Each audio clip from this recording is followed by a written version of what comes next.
नमस्कार, प्रणाम, जय हिंद। कैसे हैं आप लोग? अब तो जो है बिहार स्वास्थ्य विभाग में भर्ती आनी शुरू हो चुकी है। कई पदों पे बहाली आ चुकी है। अब जो है फुल नोटिफिकेशन भी आना शुरू हो चुका है। तो आपको इस वीडियो में बताने वाले हैं कि लैब टेक्नीशियन के बारे में। लैब टेक्नीशियन का फुल नोटिफिकेशन आ चुका है। आपको बताएंगे कि इसका जो है सिलेबस क्या हो सकता है। इसमें जो है 10 वर्षों की छूट दी गई है। कम से कम आपको लैब टेक्नीशियन में कितना नंबर लाना होगा, ऑफिशियल अपडेट। और आपसे एक रिक्वेस्ट करेंगे कि आप भी बिहार में लैब टेक्नीशियन का फॉर्म भरने जा रहे हैं तो इस वीडियो को पूरा जरूर देखिएगा, क्योंकि आपको कुछ ऐसी चीजें बताने जा रहे हैं जो कि आप गलती कर देते हैं। यानी कई बार गलती से गलती हो जाती है और बाद में दिक्कत हो जाता है। तो पहली चीज क्लियर कर देते हैं आपको, चाहे बिहार से हैं और चाहे बिहार से बाहर के हैं, फॉर्म को भर सकते हैं। ठीक है, आगे बढ़ते हैं। हम आपको इस वीडियो में पूरा का पूरा कंप्लीट जानकारी देंगे लैब टेक्नीशियन को लेकर के।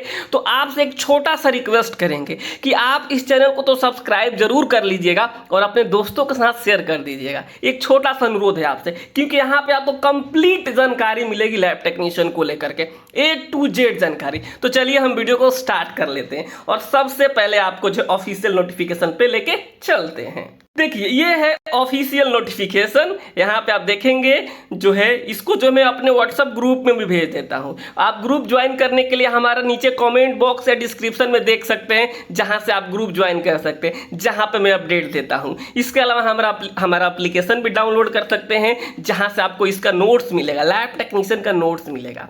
हमारा एप्लीकेशन है प्ले स्टोर पे, जिसका नाम है एजुकेशनल एकेपी। ठीक है, आप लोग जा करके सर्च कीजिएगा प्ले स्टोर पे एजुकेशनल एकेपी, तो आपको एप्लीकेशन मिल जाएगा जहां से आप इस चीज़ को देख सकते हैं। देखिए, जो डेट दिया गया है, डेट आप समझ लीजिए, ऑफिशियल वेबसाइट समझ लीजिए, 4/3 से लेकर के 1/4 तक आपको फॉर्म को भरना है। प्रयोगशाला प्रौद्योगिकी यानी लैब टेक्नीशियन। ठीक है, यहाँ पे जो है सैलरी के बारे में आप देखेंगे, बहुत ही अच्छी खासी सैलरी रहने वाली है। 2800 ग्रेड पे होने वाला है। 5200 का जो है पे स्केल होगा, यानी जो है ये बेसिक सैलरी होती है। 5200 रुपये बेसिक होती है। 5200 का मतलब होता है 18,000। ठीक है, समझे? आप समझिएगा, 2800 ग्रेड पे है तो ये जो है 21,000 के आसपास जो है आपको बेसिक हो सकता है। और जो आपको मैं बता रहा हूँ, कुल मिलाकर आज जो सैलरी बनेगी 35 से 40,000 बनेगी। आपको बस यही समझना है कि 35 से 40,000 सैलरी, तो आप बिल्कुल आसानी से बन जाएगा। 8वां पे कमीशन आएगा तो सैलरी और बढ़ जाएगी। चलिए, ये तो होगा सैलरी को लेकर के, जिसके लिए तो सब कुछ किया जाता है, उसके लिए मैं थोड़ा सा आपको बता रहा हूँ अभी। और इसके ऊपर हम लोग मतलब विस्तृत रूप से डिस्कशन करेंगे, जो है सैलरी के ऊपर, जो है 2800 ग्रेड पे क्या होता है, तमाम चीजें हम बात करेंगे। चलिए हम शुरू करते हैं आगे की बात। जो लैब टेक्नीशियन का फॉर्म है, कौन कौन से लोग भर सकते हैं पहले यही बता देते हैं। आपको 10+2 होना जरूरी है, यानी इंटरमीडिएट, इंटर पास होना जरूरी है। किससे? ऐसा नहीं कि आर्ट्स वाले भर सकते हैं। जो है अगर आप जब 10+2 की हैं तो आप में जो सब्जेक्ट है फिजिक्स होना चाहिए। ठीक है, भौतिकी विज्ञान। उसके अलावा जो है केमिस्ट्री होना चाहिए। ठीक है, केमिस्ट्री के अलावा बायोलॉजी होना चाहिए। ठीक है, उस प्लस इंग्लिश के साथ अगर आप उत्तीर्ण है तभी फॉर्म भर सकते हैं। ये चीज़ आप समझ गए। यही अगर आपके पास है तो आप फॉर्म भर सकते हैं। फिजिक्स, केमिस्ट्री, बायोलॉजी और इंग्लिश, ये अगर आपके पास नहीं है तो आप फॉर्म नहीं भर सकते हैं। इसमें से कोई भी एक सब्जेक्ट नहीं है तो भी आप फॉर्म को नहीं भर सकते हैं। चीज़ें क्लियर हो गई। इसके अलावा जो है आपको यहाँ पे साथ ही संघ अथवा बिहार अथवा अन्य राज्य, यानी अगर आप कहीं से भी जो है यहाँ पे आप DMLT, ठीक है, DMLT या फिर BMLT किए हुए हैं तो आप जो है इसको फॉर्म को भर सकते हैं। और पूरा का पूरा आपके पास सर्टिफिकेट होना चाहिए, पासिंग सर्टिफिकेट, मार्कशीट। ठीक है, तो आप जो है फॉर्म भर सकते हैं। आप कहीं से किए हैं, बिहार से किए हैं या फिर बिहार के बाहर से किए हैं, आप फॉर्म भर सकते हैं। चीज़ें क्लियर हो गई कि नहीं हो गई आप लोगों को? समझ गए आप लोग कौन कौन से भर सकते हैं? DMLT BMLT दोनों भर सकते हैं। सीट यहाँ पे आप देख सकते हैं, कैटेगरी वाइज जो है सीट है। अब बिहार से जो बाहर के लोग हैं वो जो है यूआर कैटेगरी में जाएंगे, और बिहार के अंदर के लोग हैं वे सारे के सारे कैटेगरी में आएंगे। तो आप अपने कैटेगरी के हिसाब से जो है अपनी सीटें देख सकते हैं। ये सारी चीज़ें हो गई। अब हम आगे चलते हैं, जो कि आपको बहुत ही जरूरी है जाननी। मिनिमम उम्र 18 वर्ष होना चाहिए, चाहे बिहार से हैं चाहे बिहार से बाहर के हैं। अगर आप बिहार से हैं, अगर यूआर कैटेगरी में आते हैं तो आपका मैक्सिमम उम्र 37 साल होना चाहिए, और महिला है किसी भी कैटेगरी से तो आपका उम्र मैक्सिमम 40 साल होना चाहिए। लेकिन एक चीज़ और बताएंगे आपको, धैर्य बना के रखिए। पिछड़ा वर्ग, अत्यंत पिछड़ा वर्ग पुरुष महिलाओं के लिए 40 साल यानी जो है, और अनुसूचित जाति जनजाति पुरुष महिला के लिए उम्र 42 साल। उम्र में कोई कन्फ्यूजन? अब इसमें एक क्लॉज जोड़ा गया है कि अगर आप आपका जो है उम्र 2014 को यहाँ पे देखिएगा, सामान्य प्रशासन विभाग परिपत्र संख्या 212 दिनांक 23/1/2006 के प्रावधान के आलोक में पूर्व वर्षों में प्रयोगशाला प्रौद्योगिकी हेतु जो प्रकाशित विज्ञापन ये था, 2014 में एक जो है भर्ती आई थी, उसमें ये बातें कही गई है कि अगर आपका जो है 1/8/2014 को ही अगर आप 37 साल हो गए थे तो भी आप फॉर्म को भर सकते हैं। यानी अगर आपका आज उम्र 40-45 साल भी है तो कोई दिक्कत नहीं, आप फॉर्म को भर सकते हैं। यहाँ पे देखिएगा 1/8/2024 को जिनका उम्र हो चुका था 37 साल, वे एलिजिबल थे। उस समय जब एलिजिबल थे तो आज भी वे फॉर्म को भर सकते हैं। इस चीज़ को दे दिया गया, यानी बहुत अच्छा चीज़ किया गया है ताकि ये भर्ती फंसे नहीं, इस चीज़ को यहाँ पे जोड़ दिया गया है। यानी जिसका उम्र समझिएगा कि जो है 37 साल वो 14 में हो गया था, तो उसके बाद से आप ऐड ऑन कर लीजिए। अगर वो जो व्यक्ति जो है आपको यानी 34 में 10 जोड़ दीजिए 24, यानी जो अगर 47 साल का ही कोई व्यक्ति हुई फॉर्म को भर सकता है। ये चीज़ें समझ गए आप लोग, समझ गए आप लोग, बहुत ही अच्छा चीज़ किया है ताकि भर्ती फंसे ना, बहुत जल्दी क्लियर हो जाए। और ये अनुमान है कि बाकी जो है पदों में भी इस चीज़ को किया जा सकता है। चलिए ठीक है, अब हम आगे बढ़ते हैं। इसमें जो बातें कही गई है, कौन कौन सा आपको सर्टिफिकेट लगाना है। अगर आप देखिए, अगर आप आरक्षण का लाभ उन्हीं उम्मीदवारों को मिलेगा जो अस्थायी निवासी हैं बिहार राज्य में, अर्थात जो बिहार के मूल निवासी हैं। बिहार राज्य के बाहर के निवासी अभ्यर्थी को आरक्षण का लाभ दे नहीं होगा। ऑनलाइन आवेदन भरा गया अस्थायी पता ही आरक्षण प्रायोजन के लिए अस्थायी निवास अनुमान्य होगा। यानी अगर आप बिहार से हैं तो आप रिजर्वेशन लीजिए। देखिए, मैं आप लोगों से एक अनुरोध भी करूंगा कि आप फर्जीवाड़े तरीके से अगर आप नौकरी ले भी लेते हैं रिजर्वेशन या मान लीजिए यूपी से हैं, झारखंड से हैं, आप बिहार से सर्टिफिकेट बनवा लिए, नौकरी ले लिए, तो बाद में भी आप फंस सकते हैं। तो ऐसी गलती आप न कीजिए, आप जहां से हैं वहीं से बनवाइए और तैयारी कीजिए, क्योंकि रिजर्व जो जनरल में तो आप जा ही रहे हैं, ऐसा तो थोड़े कि आप फॉर्म नहीं भर सकते, फॉर्म भर सकते हैं। तो बिल्कुल आप करेक्ट सब कुछ कीजिएगा। कोई भी आप गलती करेंगे फंस जाएंगे, नौकरी चली जाएगी और फिर जो है आपको सैलरी भी वापस ले लिया जाता है। तो किसी तरीके को फर्जीवाड़ा आप लोग ना कीजिएगा। आपको मैं बता दूं, जो अनुसूचित जाति जनजाति है उनको क्या क्या लगेगा, उनको निवास प्रमाण पत्र देना पड़ेगा और जो है उनको जाति प्रमाण पत्र देना पड़ेगा। ये अनुसूचित जनजाति महिला पुरुष दोनों के लिए चीजें क्लियर। और जो पिछड़ा वर्ग होते हैं, पिछड़ा वर्ग के लिए उनके लिए अस्थायी निवास प्रमाण पत्र चाहिए और उनको एनसीएल चाहिए, बिहार सरकार प्रोजनार्थ। दो तरीके का एनसीएल बनता है, एक केंद्र सरकार का प्रोजनार्थ, एक बिहार सरकार के। ये मैं कई बार आप लोगों को जो है रट के चिल्ला के बता चुका हूँ। अगर अभी भी किसी ने सर्टिफिकेट नहीं बनवाया हुआ तो उसकी गलती है और वो फंस सकता है मामला। तो आप जल्दी से, अगर आपने नहीं किया तो अप्लाई कर दीजिए, क्योंकि 1 महीने का समय है। चीजें क्लियर हो गई।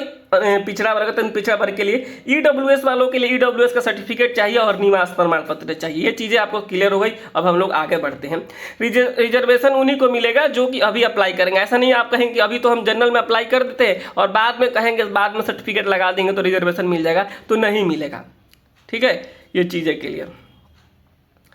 अब हम चलते हैं, आगे बढ़ते हैं। जो चीज़ें आपको जाननी चाहिए उस चीज़ को हम आपको बता देते हैं, जो कि आपके लिए इंपॉर्टेंट है। कितना आपको चार्ज देना पड़ेगा, तो यहाँ पे सामान्य वर्ग, पिछड़ा वर्ग, अत्यंत पिछड़ा वर्ग, ईडब्ल्यूएस या फिर बिहार से बाहर के वाले उनको 600 रुपये देना पड़ेगा। अनुसूचित जाति जनजाति बिहार राज्य के स्थायी निवासी उनको 150 रुपये। ऐसा नहीं है कि यूपी के हैं अनुसूचित जाति हैं तो आपको 150 लगेगा, नहीं, आपको 600 लगेगा। आरक्षित अनारक्षित वर्ग की अगर महिला है बिहार के हैं तो 150 रुपये।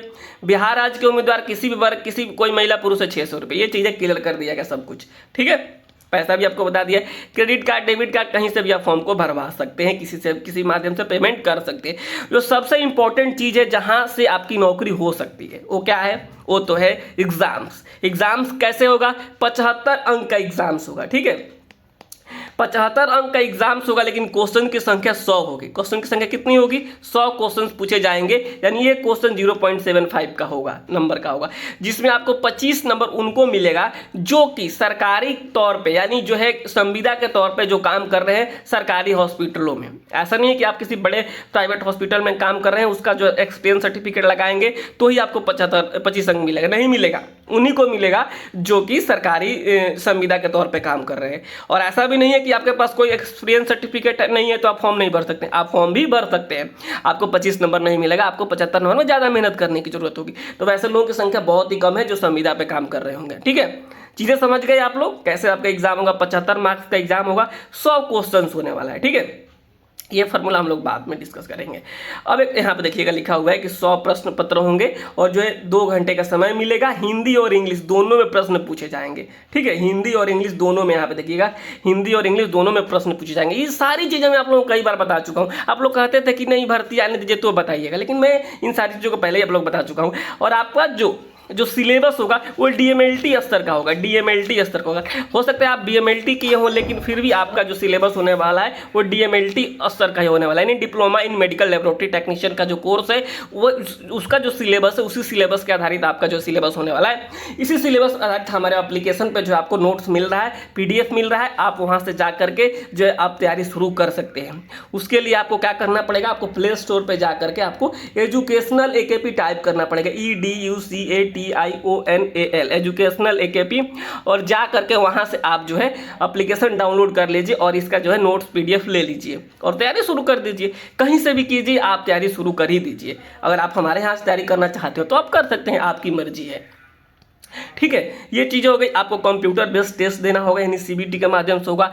एक से ज़्यादा अगर जो है पालियो में एग्जाम होता है तो आपको नॉर्मलाइजेशन भी किया जाएगा, TCS एग्जाम लेगा, बहुत अच्छी बात है। निगेटिव मार्किंग 1/4 होने वाला है, यानी 0.25 का निगेटिव मार्किंग होने वाला है। और जो मैं अभी मेरे यहाँ जो क्लासेस चलती है मैं उनका टेस्ट लेता हूं तो वहाँ पे मैं 0.25 ही रखा हूं। इस चीज़ को मुझे पहले से ये सारी चीज़ें पता थी कि किस तरीके से क्या होने की संभावना है। उन संभावनाओं के आधार पर हम लोग काम कर रहे हैं और बहुत सारे बच्चे तैयारी भी शुरू कर चुके हैं। ठीक है, ये चीज़ें हो गई, 100 क्वेश्चन पूछे जाएंगे। अब आते हैं सबसे बड़ा जब सवाल आप लोग पूछते हैं कई बार कि सर जो है क्या होगा इसमें, पासिंग मार्क्स क्या होगा। देखिए, पासिंग मार्क्स परसेंटेज में काउंट किया जाएगा। जितना भी आपका मान लीजिए 70 नंबर का एग्जाम हो रहा है तो इसका जो है आपको 40% किसको लाना पड़ेगा, 7 चौक 28 नंबर किसको लाना पड़ेगा, ये सामान्य वर्ग के लिए लाना पड़ेगा। अगर आप पिछड़ा वर्ग कैटेगरी से आते हैं तो आपको 36.5% लाना पड़ेगा। ठीक है, कम से कम, तभी आपका जो है आप आगे के लिए क्वालिफाई हो सकते हैं। ऐसा नहीं कि हो ही जाएंगे, कम से कम इतना लाना ही होगा। इससे ज़्यादा लाइएगा तभी आपकी नौकरी होने की संभावना बनी रहेगी। अत्यंत पिछड़ा वर्ग के लिए 34%, अनुसूचित जाति जनजाति महिलाओं के लिए जो है 32%। आप किसी भी कैटेगरी की महिला हैं तो आपको जो है 70 नंबर का जो है 32% लेके आना पड़ेगा कम से कम। ये चीज़ें आप समझ गए, सारी चीज़ें आप समझ गए। यहाँ पे देखिए, और क्या क्या डॉक्यूमेंट्स लगेगा इस चीज़ को भी मैंने बता ही दिया। मैट्रिक का सर्टिफिकेट आपको देना पड़ेगा। इसके अलावा जो है आपको इंटरमीडिएट 10+2 का जो है सर्टिफिकेट लगाना पड़ेगा, प्रोविजनल सर्टिफिकेट, यहाँ पे देखिएगा।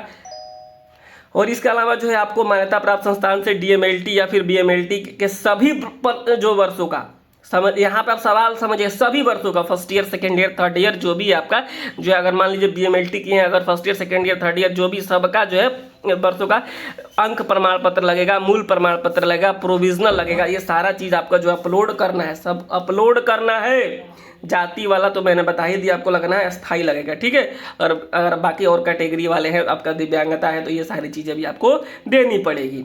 तो आप चीज़ें समझ गए कि नहीं समझे, अभी भी आप हमें कमेंट्स करके बता सकते हैं। हमारा नंबर दिया गया है, आप हमारे नंबर पर भी संपर्क कर सकते हैं। प्लीज़ मैसेज कीजिएगा, कॉल नहीं कीजिएगा। आपको एक्सपीरियंस के लिए यहाँ पे जो चीज़ें दे दी गई, आप जहाँ काम कर रहे हैं वहाँ के जो चिकित्सा महाविद्यालय की स्थिति में प्राचार्य से बनाना है। अगर आप हॉस्पिटल में हैं तो सिविल सर्जन से आपका जो एक्सपीरियंस सर्टिफिकेट बना रहना चाहिए और जो है संस्थान का नाम भी उल्लेखित होना चाहिए, तो ही जो है मान्य किया जाएगा। ये सारे डॉक्यूमेंट्स को आपको अपलोड करना है। ठीक है, और डॉक्यूमेंट वेरिफिकेशन के समय जो है आपको ओरिजिनल सर्टिफिकेट लेकर चलना है। तो बिल्कुल फर्जीवाड़े आप ना कीजिएगा किसी भी सर्टिफिकेट से। मैं आपको बता रहा हूँ, बिल्कुल आपके पास सही डॉक्यूमेंट्स है तो ही आप फॉर्म को अप्लाई करें, नहीं है तो आप छोड़ दें और जो है बाकी अन्य जो है चीज़ों की तैयारी करें। आपके पास ईमेल आईडी, मोबाइल नंबर, ये सारी चीज़ें होनी चाहिए। वैसा ईमेल आईडी दीजिएगा जो कि आप भविष्य में उसका जो है यूज़ कर रहे हो। ऐसा नहीं कोई भी ईमेल आईडी दे दे। और साइबर कैफ़े में जब जाए तो बिल्कुल ध्यान से जाएं और जाकर के अपना फॉर्म भरवाएं।